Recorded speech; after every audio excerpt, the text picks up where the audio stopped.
Hello, this is Devojyoti, and welcome to a very episode of my channel, very special episode. And I have with me Shelley Molad. She's a very talented, very beautiful actress. You saw her in movie Out of My Hand, which was critically acclaimed and personally a movie that I really enjoyed. So, Shelley, how are you? I'm doing well. How are you doing? I'm fine. Thank you for asking. And Shelley, and guys, I have to tell you, this is like a very impromptu connect with me and Shelley. I just reached out on Instagram. It is like super non-formal. And Shelley, so what I try to do is, we all see the artists on screen, right? The actors and actresses we all see on screen. But what I try to do is, try to know the person behind it. And Shelley, so Hmm. I was doing some research on your life, and you were born in Texas, and I think your Hmm. ancestors were from Israel, so you had that lineage going. So how was Hmm. like growing up in Texas? Your childhood? Um, I think sometimes when people think of Texas, Texas is a huge state, and Houston is actually a very cosmopolitan city, a very diverse city, and there's a lot of immigrants there. So I don't feel like where I'm from necessarily represents the state of Texas. So I never felt too much of a very strong connection in terms of feeling Texan per se. And mainly, I think it's because growing up, first I went to a private Jewish day school where I was, amongst other Jewish people. But then I went to a public high school, and my high school had people from all over, and so I felt like I grew up in a very diverse area. And I had a lot of friends whose parents were immigrants from different countries. So, um, yeah, I guess that's how I feel about Texas. That when I moved to New York, I met a couple people from Texas, from small towns, and I was like, we're not from the same Texas. um, and I also think my mom exposed me to a lot of culture growing up. We were always going to the ballet and to the theater, and so that really helped me kind of be exposed to a lot of different things growing up. Yes, and now Texas is one of those US states that doesn't have the greatest PR, right? When you're thinking Right. about Texas, you're thinking about El Camino and guns and oil, Mhm. right? This is the Mhm. three things you're thinking about Texas. But as you mentioned, this may not be like a full image of that state. As you Right. mentioned, that Houston had a lot of immigrant. It was very cosmopolitan in Mhm. nature. And I'm from Kolkata, so it's a very cosmopolitan place in this part as well. And again, there is like a lot of mishmashing of the culture, which I'm pretty sure also happened in Houston. So, Mhm. Shelley, were you born in Texas or were you born in Israel? Then you moved to Texas. No, so I was born in Houston. My parents left Israel in the 70s. As you know, it's a very conflict-torn country, and Yeah, they left for the U.S. because they didn't want to raise us amongst that. So they fled in the 70s, and so myself and all my siblings, I'm one of four between my parents when they were married. We were all born in the U.S. awesome. And now, obviously, Israel now is a very developed country. I'm not sure how developed it was or how economically strong it was in 70s, but now it Mhm. is extremely developed and everything. But you were born in USA, so you are a very USA person, right? You Mhm. have that ancestral lineage going back to the Israel, but you are a very although you do not give the Texas vibe, but you are a Texan girl. Yeah. And so in USA, the cultural sphere is huge, right? The biggest in the world. So Mhm. growing up, were you always interested in art? Was art something that always interested you? Maybe school plays, maybe Yeah, dramas. it was, so I think because my mom started to take me to the ballet when I was very young and also to theater, Houston has a very rich ballet, theater, music scene. And I think the thing that struck me was so when we would go to the ballet, she would take me afterwards to the green room to meet the dancers. And I remember seeing them, and they were sweating, they had makeup on their faces, their feet were like, had blisters.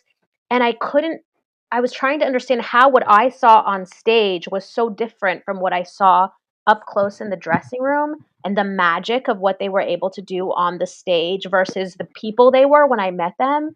And that always like stuck with me. And I thought, I want to figure out how to kind of go into that magic that sort of suspends the disbelief of the audience, that they could be transported. into another world. And I think that's where it all started. Absolutely, yes. And you raised a great point. You mentioned you saw both sides. You saw the magic of art as performance and how captivating it can be, but you also saw the pain and the grind that goes behind it.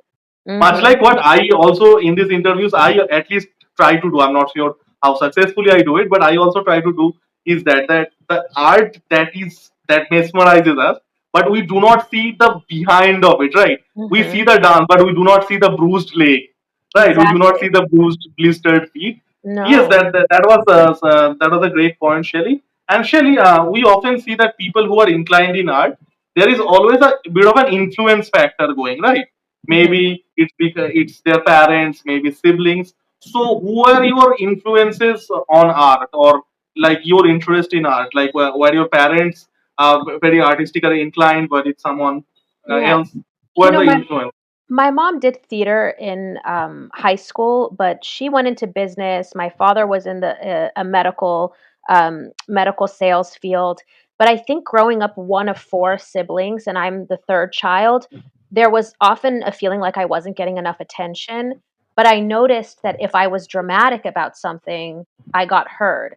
So let's say I had a stomach ache and nobody believed me. I thought, okay, well, let me just like go in front of everyone and like keel over and be like, my stomach, and suddenly it was like, what's the matter, Shelley? What's the matter, Shelley? So I think from a young childhood, I saw the effect that drama could have and the power I felt like it gave me. So I think it came out of a need for sort of attention, and then also a need to understand other people, because I think when you grow up with immigrant parents, you go to other people's homes, and I felt like my family was a little bit different because none of my friends when in my early childhood had parents from another country, and I always felt a little different. And so I was trying to observe all the time. And I think a huge part of acting, the smart actors, is observing the way others are and trying to understand them, whether it's their behavior, how they speak. And so I think I was always observing, observing, observing, and then trying to imitate.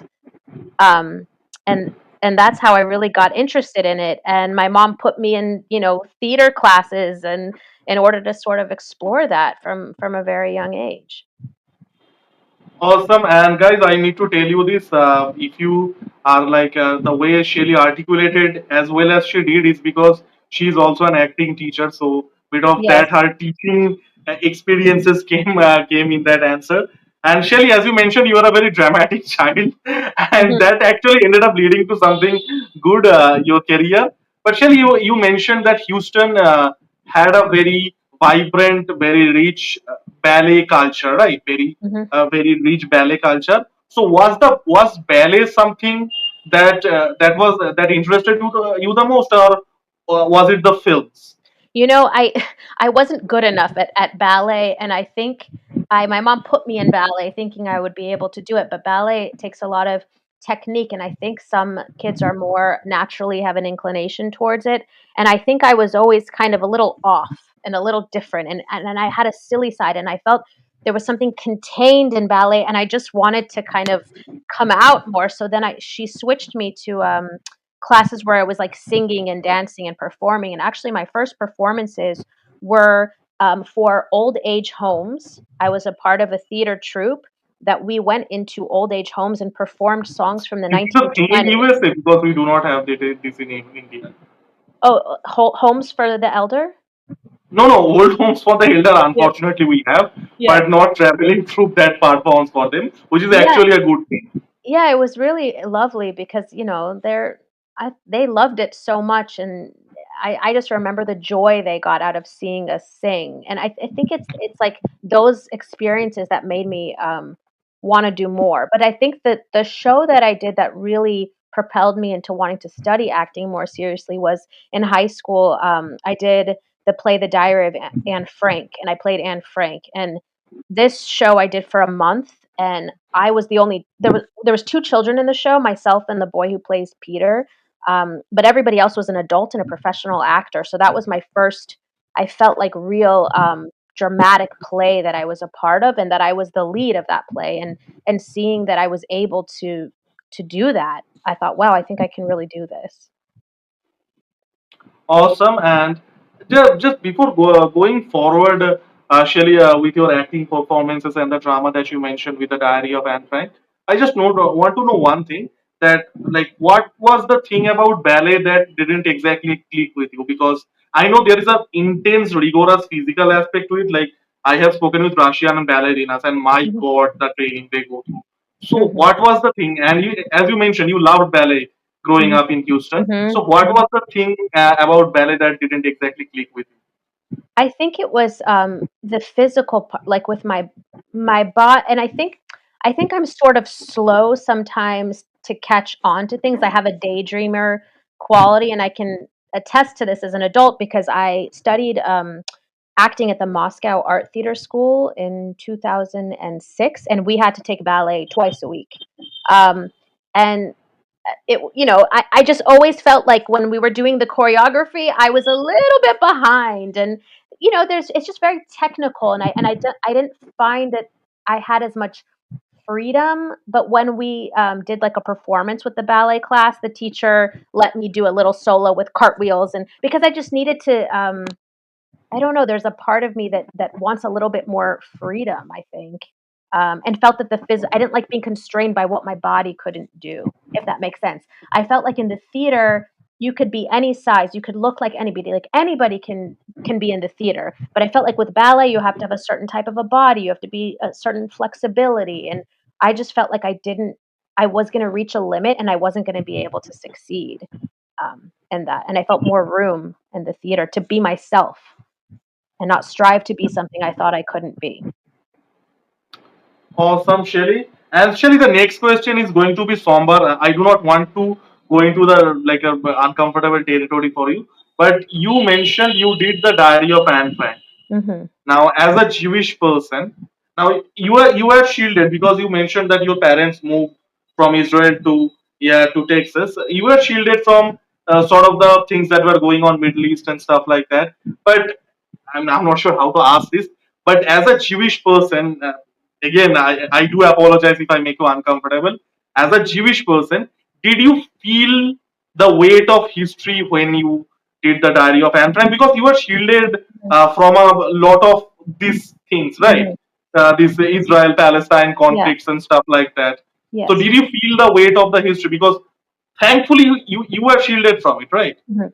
Well, here's the thing. My mom's father escaped from the concentration camps, and he Oh was in my the. God, I'm so It's okay. sorry to ask you No, it's this. okay. And he was in the same camp as Anne Frank. Oh, So if you so want, I can cut this part. no, I think this is so important because I think as a child, I was 16, and I, growing up, wanted to know more about my grandfather's experience, and he never spoke to me about it.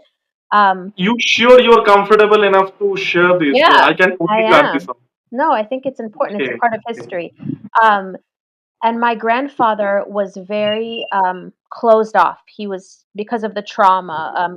When he was a child, his sister and mother were shot in front of him, and then he was taken to the camps. And I knew bits and pieces growing up, but I didn't know why he didn't want to talk about it. But then when I went and did the show, he came and saw the show, and after the show, he started to tell me stories.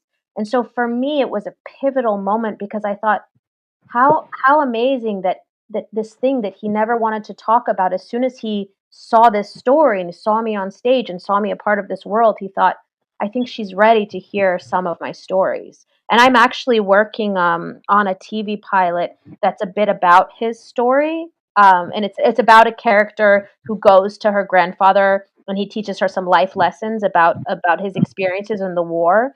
And my grandfather did an interview before he died about a lot of the experiences, and I have it on video. And so I've sort of weaved in some of his history into this script that I'm writing, and it feels a little bit full circle. Okay, and first of all, I want to say this, that you cannot change history, and how, no matter how painful it was, we cannot change it. But I'm glad that you found the empowering angle to it, that that these stories need to be told, so we do not repeat the history, right? These Hmm. things, these stories need to be told.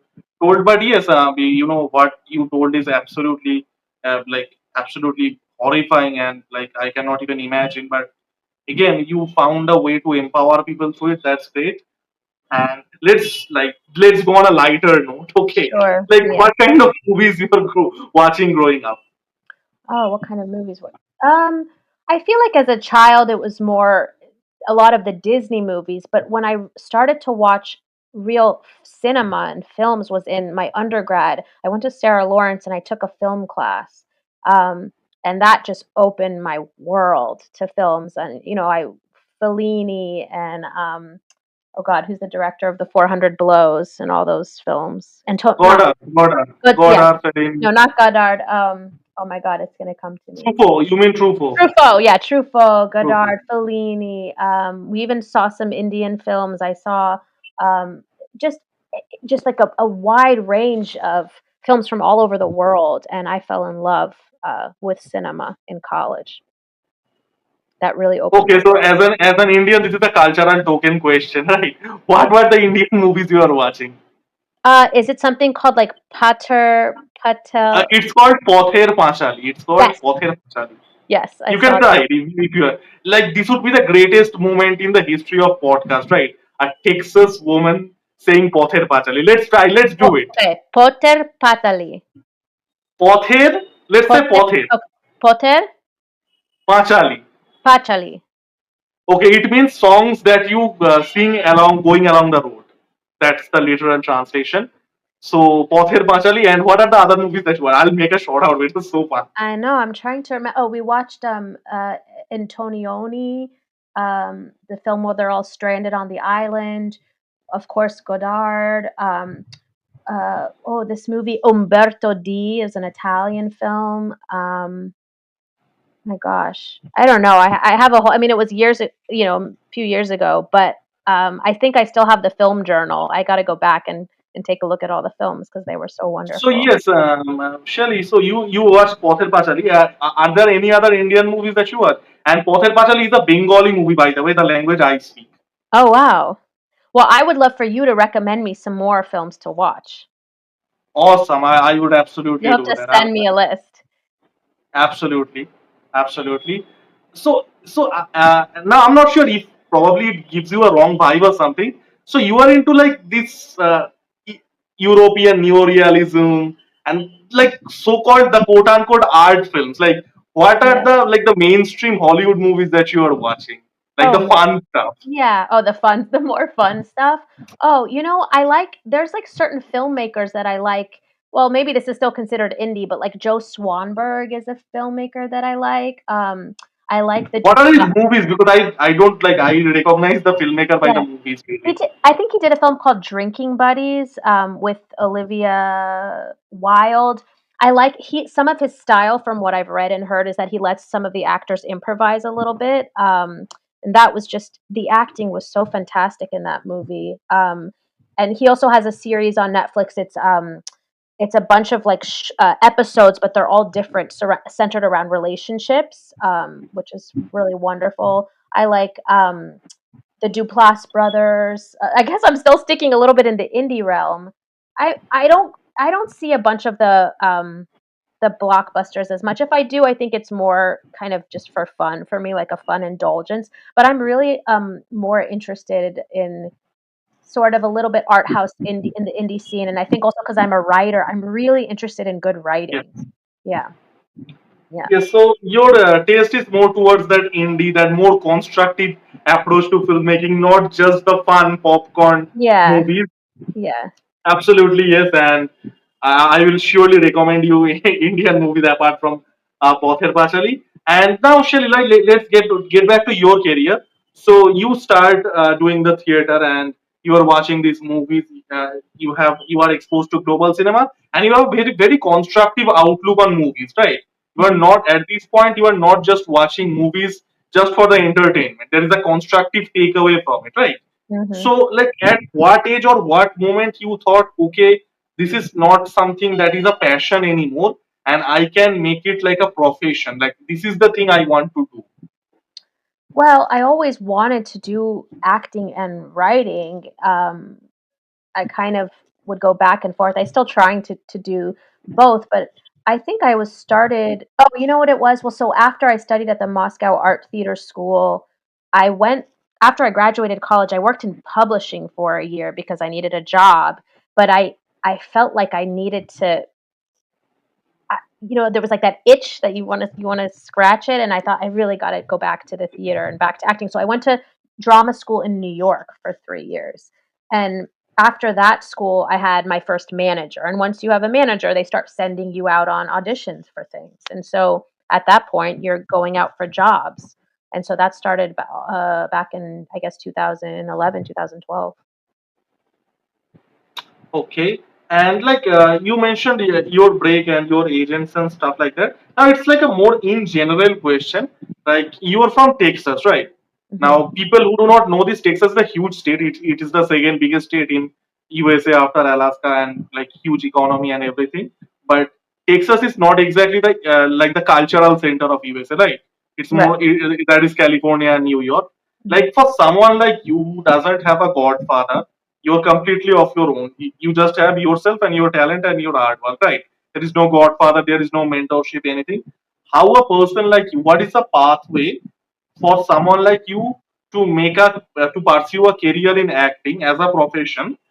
What Hmm. is the pathway? Do Well, you move to New York? Do you move to Los Angeles? you Like, know, what is you, the path? I'm just really interested. no, you know Curious. what? It's very interesting because I feel like this is something I'm still searching, and I love listening to podcast interviews with other actors because I think all of us are always trying to figure out what is the path, what is the way, and the more you listen to more and more people, everybody's pathway is different. I think there's the stereotypical, you go to school or you just, move and take your car and go to Los Angeles or go to New York and try to get a manager and wait tables and yeah, that part of that cliche is true. Um, but I think the thing to understand about this career is that it doesn't necessarily go in a straight line. There's lulls. It goes up and down and up and down. And sometimes you have a job and sometimes you don't have a job. And so I think for anyone aspiring to do this, it's very important not only to have something else or find a source of income or something to keep you going, but it's the important thing is to not let the rejection or having a lull where you're not working think that you can't be an actor. You just, if you want to do it, you just have to keep at it and keep practicing and keep working on the craft so that when the opportunity comes, not only an audition that you need to be prepared for, but also when a job comes, that you don't find yourself on set or in a play and think, oh my God, how do I do this? I need to learn my lines now. I need to, understand my character. And I did a play recently, a couple months ago, and I hadn't done a play in a long time and I think in the beginning, I thought, "How am I gonna do this?" Because I was in almost every scene in the show, and I think a lot of the craft sort of had to come back to me, preparation. God, it's just like I was like, "Oh my god," like, you have to there's just a lot you need to be ready when the opportunity comes, and I think a lot of people are, like, result oriented and, like, waiting for the role, waiting for the break, but it's a lot of work to be an actor. Yeah, Yeah. Yeah, so I think you just need to work on the craft, and you don't even need to be in a class to work on it because classes can be expensive. You can go look at a script that you like, go find scripts are all over the internet, and put yourself on tape, ask a friend to read with you, and just work. Take a monologue and just practice and work on your own. You can do that. absolutely, yes, Shelley. And you told several important things. Now, in your case, you are a New York-based performer, right? Mhm. And I have spoken to multiple New York-based performers, and one of the things they always tell me that if you are like if you are an actor or actress that you have moved to New York, one of the things that you do is you do the theater, right? You do the theater, you do the Mhm. short films and amateur films and stuff Mhm. like that, and hopefully then the big breaks Mhm. sort of start. The roles get bigger, the roles get better. Sort of Mhm. this sort of a gradual process. So was it something that was? Did you follow the exact same path that I mentioned? I don't feel like it because of for me, I mean, when I got out of school and I had a manager and I was going out for things and then I shot out of my hand. I got married, I had a baby, I moved to the suburbs, then I got pregnant, then it was COVID, then there was the actor strike. And so I only now feel like now I'm back at my career. I felt like during those years, I didn't even know what was what was going to happen. Even though, funnily enough, I shot a campaign when I was pregnant with my daughter. I shot another thing when I was pregnant with my son. So I did work in those times a little bit. Um, but I think I kept thinking, "Oh no, I'm having a family and I'm not going to be able to do this anymore." But that's not true. It's just in that time the focus was obviously being a new mother, and so I've met people that are in their 50s that were lawyers that are now trying to be actors, you know? I don't think there's any specific timeline you have to follow. But I do think for some of the stars in Hollywood, what a lot of people don't realize is that some of them started as child actors and didn't go to school. And I think when you go to Los Angeles and you start working as a child, that they don't realize how many years those actors have been working. Even someone like Jennifer Lawrence, right? Emma Stone. These are people who were working when they were children. And so they have been working for a really, really long time to get to where they are. Um, so yeah, my mom actually told me that she was approached by a friend when I was in high school that recommended that she take me to Los Angeles. And my mom was a full-time single mom with 4 kids and she couldn't do that. And then there was a period of time where I was angry at her, like I could have been more advanced at this time in my life, you know, but at the end of the day, I went to college, I got an education, I have a family. I don't have regrets. Because that's a really tough decision to make. And I think when you have a child actor, the parents have to be 100% supporting and committed in making that choice. Absolutely, yes. And these are like the what ifs of right? That if Hmm. you did a thing certainly, how the things could have panned out in a way. So, Shelly, you have worked extensively both in front of camera and on stage, right? Hmm. So, I there's two questions really. What is more fun for you, and what are the differences between acting in front of a camera and acting in front of a live audience? Hmm. I think more fun is stage, and I say that because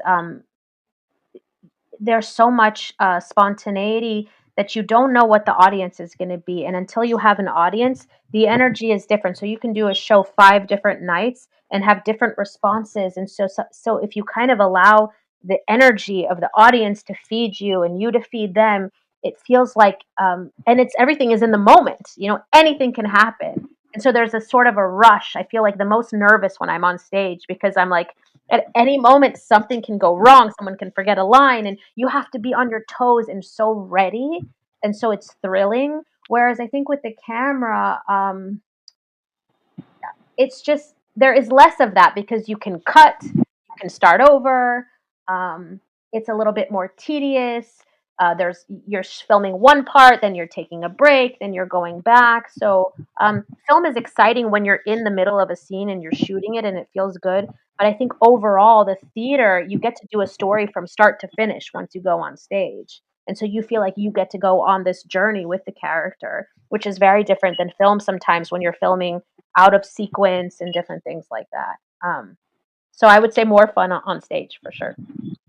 Yes, and actually, surprisingly, this is the answer that I get a lot. That a lot of people say that yes, stage is more madcap and the margin of error is basically non-existent. But in a way, it's a lot more fun, right? Hmm. You do your best. You prepare as good as you could. Then you perform. Whatever happens, Hmm. happens. So there is that Hmm.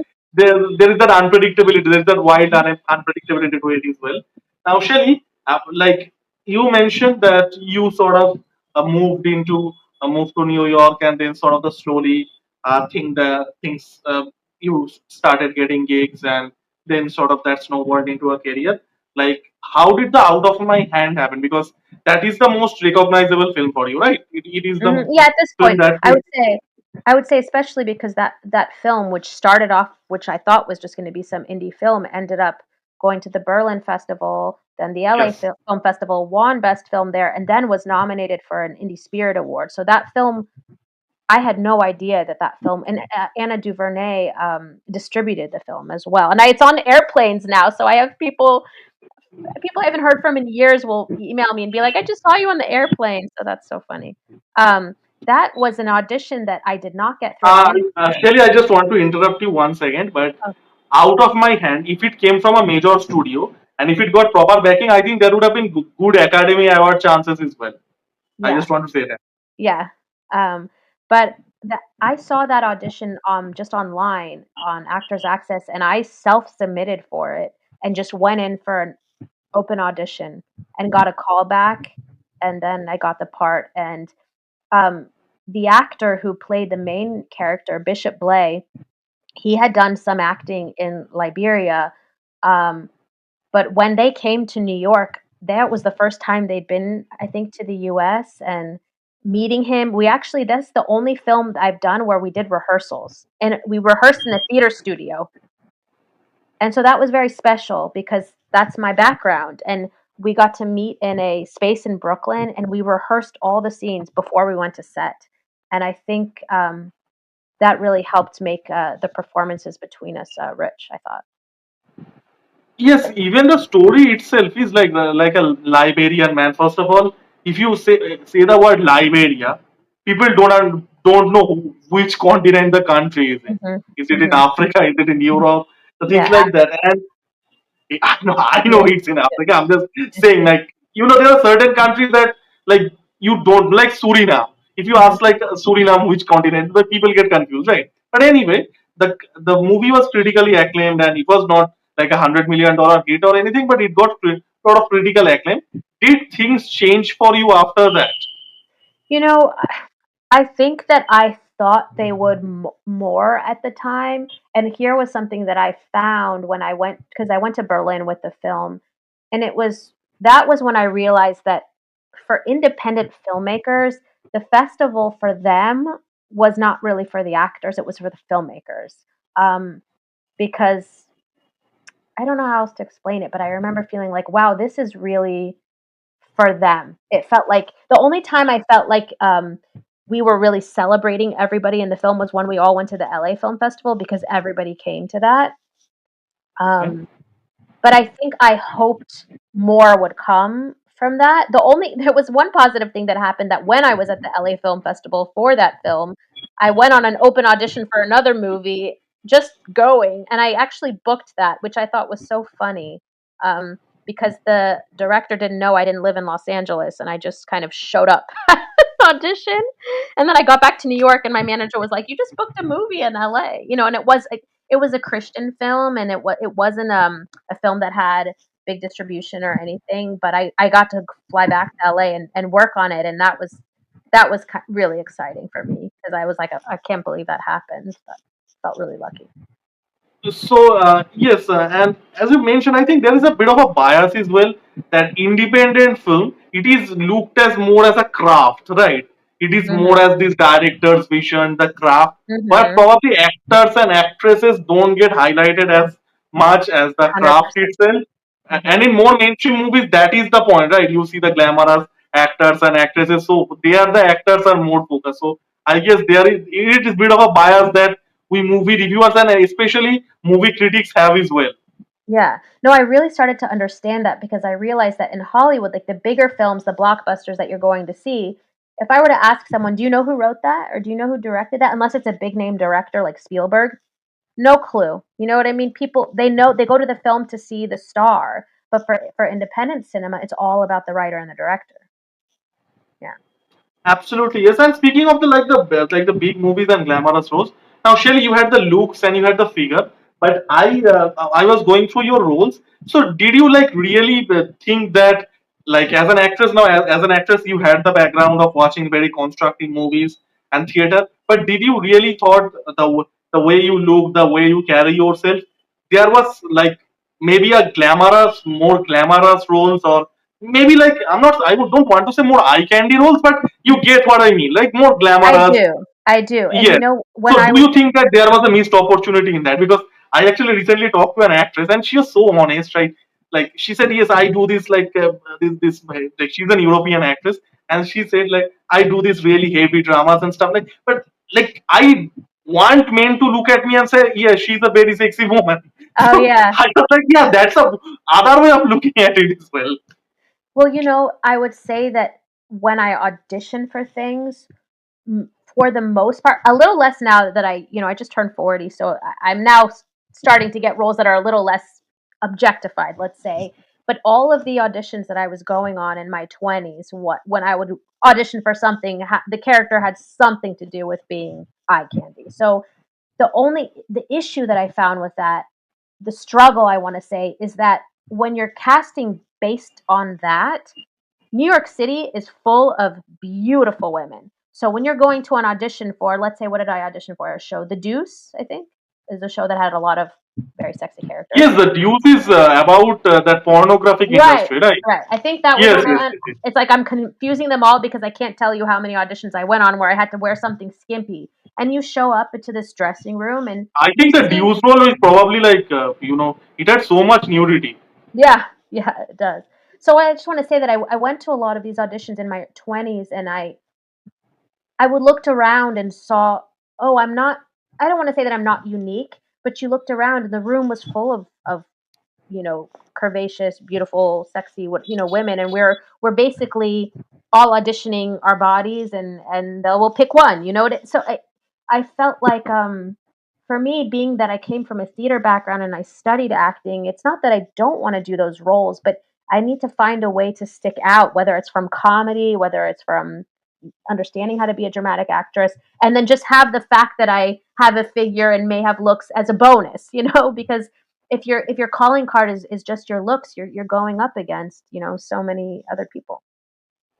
Yes, absolutely. And you mentioned that you had a theater background, and there was a certain demand. But like, I obviously follow your work, and I have obviously seen your images and stuff like that. And going back to the point I mentioned that the other actress told that I do all these heavy dramas and these quote unquote acting roles, but I want like audience to look at me and say, hey, that's a sexy woman. So do you feel that this is something that is a little unexplored? You obviously did what you wanted to do and what you're probably better at doing. You're Mhm. probably better at being an actress and being an acting coach more than eye candy. But did Mhm. you think that it was a bit of a thing that that could have been done and bit of a lost opportunity? Um, I don't know. Sometimes I think, that generationally speaking, like, I know that there's a lot of people that use, social media to their advantage and things like that, and I sometimes think maybe because of my age, like when I was starting out acting, I don't feel like I capitalized on myself as much as maybe I could have, or maybe if I was, let's say, in my 20s now, would have been more opportunity for that, if that makes sense. Even though I've Yes, it done, does. It does make sense. yeah, even though I've had, don't get me wrong, I've done modeling. I've done like swimsuit and lingerie modeling, and I've had a lot of those opportunities come to me. Some I've said yes to, some I've said no to. So that door has been very open to me. And that's not necessarily acting, that's more modeling. But I think what I found in doing some of those jobs is that I want to do more acting, and I don't really think of myself as a model. And again, I still feel like, oh, there's so much competition with all these, anyone can now go to a plastic surgeon and change their bodies to look more like mine. So it's I don't feel like I can, stand out as much in that field, and it's less interesting to me than, getting to feel like a more well-rounded person that I get to feel when I act. Okay, so basically, what you mean is that like the looks are negotiable, but acting jobs they are like much harder and like this is the thing that you capitalized on. And absolutely yes, you forged your own path. Just like that, the reason I asked you the question, I look at you and I always think that you would be great in like more glamorous roles. But anyway, so you did the acting roles and you obviously did Out of My Hand, which was very critically acclaimed, Mhm. and you obviously had a theater background. So like how did you switch to become the acting coach? Like how did from acting as a profession in front of camera to teaching other people, like how did that transition happen? So, when I was living in Brooklyn, I had an extra room in my apartment, and I bought a camera and a microphone and things like that, and I started as a side hustle filming actors auditions in my apartment. Um, and even I became sort of word of mouth, and so even people I didn't know would come over and shoot auditions with me. And then, I was working for the Screen Actors Guild Foundation, which is a not for profit that provides free programming for actors. I was a house manager for them, which meant that whenever we did film screenings and talkbacks with actors, you would love some of those videos. I could send the link to you. I Absolutely. Yeah, I managed the theater, but they also had a studio in their office, and I came in as a sub to film actors in the studio, and that's actually what I do right now. Is I'm working there a few times a week, and I film actors in the on-camera studio there. Absolutely, yes, Shelley. And Shelley, we have now mostly talked about your career as an actress and how your perspective as an actress. But let's talk something else. Like you are a very creative person, right? And you are a very constructive outlook on art. And as you mentioned, that you write and stuff like that. So, like, what is your thoughts like going behind the camera, maybe as a screenwriter or as a director? Yeah, Now, I'm pretty sure it's something that it's a thing that you probably aspire to do, especially after yeah, talking to you. yeah, I'm pretty confident in saying this. So yeah. let's talk about Shelley Molad, like maybe behind the camera.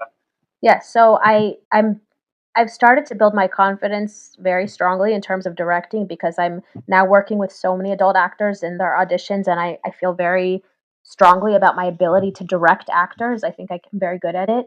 And in terms of writing, I've always been a writer, but I've been afraid to put my work out there. I've put plays out there, but not my screenplays. Um, but I do have one that I've written that I've pitched recently to a group of writers, and I really do want to shoot it.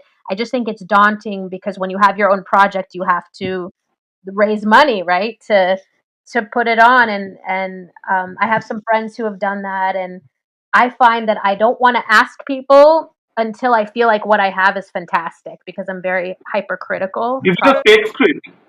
Huh? Is it a fake script? A spec strip. So I have a couple pilots, and one of my pilots that well, I don't know if I should pitch it on here because I don't want anyone to steal my idea. No, um, no worries. If it's something that is you do not want to share, that's totally fine with me. no, but yeah, I have something that I've And written. you also mentioned that you are working something on the story of your grandfather Yes, that you yes. mentioned. Yeah, so I have a couple of scripts that are finished pilot episodes, and now the question is, do I want to just pitch those as they are? Do I want to write them until I feel like they're really ready to shoot? Do I want to shoot them low budget and then pitch that to see if I? So that's kind of where I'm at right now, trying to figure out what the next steps are now that I have two complete scripts. So I'll not ask yourself like the cliched 5 years questions, but like let's rephrase the cliched question. Like in 5 years, so you see more inclined to doing these projects, right?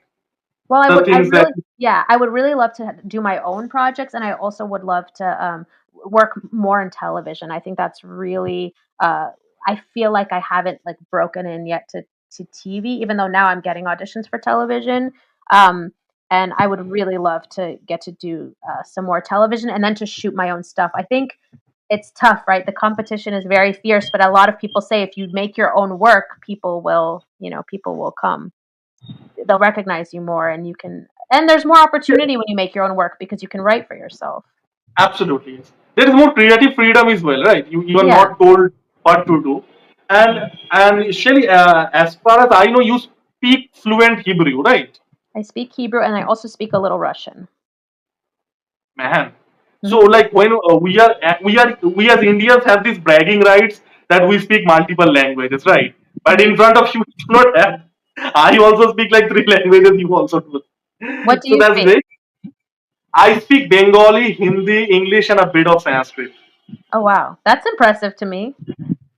Yes, That's that's a very bragging impressive. right, but I do not have that in front of you. So your English, Hebrew, and Russian. Yeah, Awesome. I want So to learn more Russian because I only lived there for 3 months and I picked it up very quickly. So I'm very can do so conversational, but when did you leave? Before the war or like? I lived in Moscow in 2006. That's where I studied acting for Yeah, three so months. that was like the quieter times of Yes, Russia. yes. It was a quieter time, Okay, definitely. so let's back to get back to the question. Like, so you know Hebrew very fluently, and it's not just about your religious background. Like, have you ever thought that Israel has all now? It's not something that it is probably globally as well, no. But Israel also have a thriving cinema movie scene, right? The Hebrew cinema is I probably love bigger. I would say I don't know as much. I've seen some of their films. I think they're incredible at television. I love their Yes, so television. actually, this Hebrew pop culture scene, let's call it that, TV and movies, it's bigger than probably a lot of people think because it doesn't have that much of a global exposure. So you are a fluent person in Hebrew. Have you ever thought that, like maybe doing something there? You know, even though I could say I speak almost well fluent. I mean, that's kind of a loose term because I'm like fluent. I don't. I'm not a native speaker, so I don't think that I could ever do. Because I one time went to an audition for an Israeli film, and they thought, well, you're not native, so I couldn't.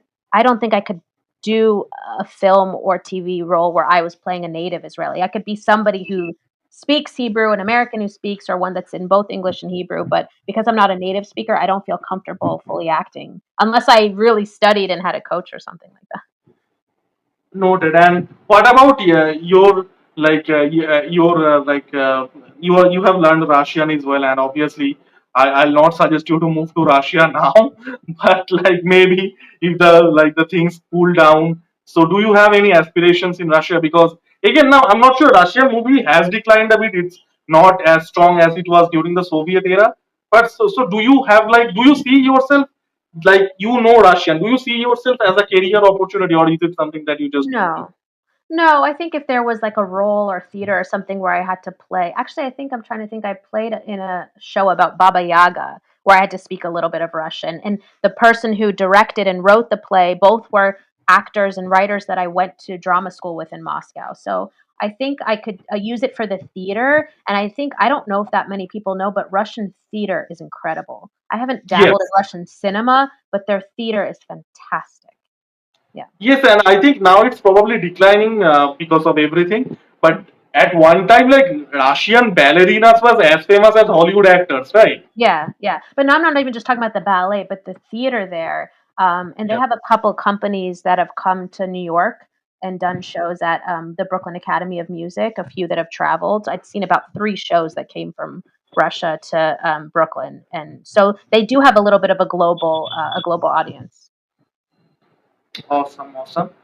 So, Shelly, now I'll not take much of your time. You mentioned you have some other commitments after this as well. So, Shelly, what are the future projects we will be seeing you in? The ones you can discuss because you guys have NDAs and stuff like that. Yeah, right now I don't have anything, but a lot of I'm now auditioning regularly, so it's one of those things where you could talk to me today and I say nothing, and then in a month I'll have something. The last show that I auditioned for that I would love to get to be on is Your Friends and Neighbors. I don't know if you know this show. It's Yes, with I've Doc. heard the name. Yeah, I don't watch it regularly, but yes, yeah, I it's a heard good the show. name. There's a lot of good TV now, a lot of content, streaming and things like that, and so. Yes, the streaming world has like opened a new, like basically a new field, right? So Mhm. much is going on streaming So these much days. so much content. So, Yeah. I just really hope to either, if not get in a great project, then to just make my own because it's at a certain point you get tired of waiting around. And so I think I just want to make my own projects. Awesome, Shelly, and it was lovely to have you. Thank you for having me. It was great speaking to you. Thank you so much, and I wish you all the very best with your future projects, both as an actress, as a director. Thank you. Thank you. I watched some of your other interviews with actors and was very interested. So now I'm going to check out some of your other interviews. Absolutely, yes, Shelly. Thank you.